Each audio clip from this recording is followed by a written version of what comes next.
Doctors and nurses on the front line of the COVID crisis say the Omicron variant is filling Utah hospitals and forcing them to treat the sickest first.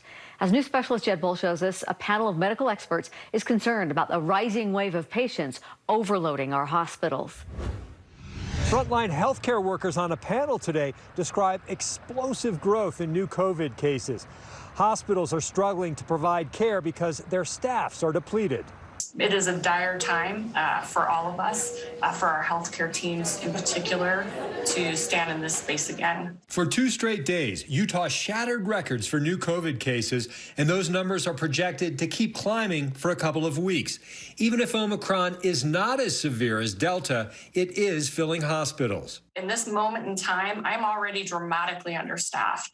And now with the increase in staff out due to COVID-related reasons, I am unable to care for the patients that we need to. Tracy Nixon, Chief Nursing Officer at U of U Health, says staffing is so depleted on some shifts that others don't want to work. They're afraid to be here because they know we do not have the staff available to care for the patients in the way they need.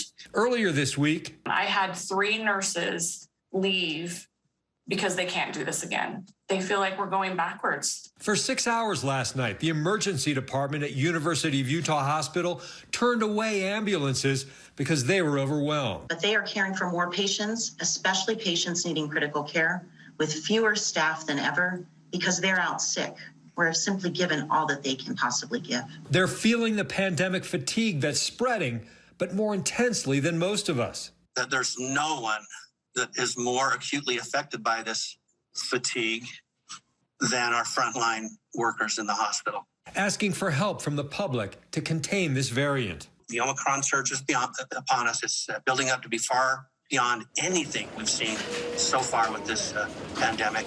Monoclonal antibodies, an effective treatment for those who are sick, are in short supply.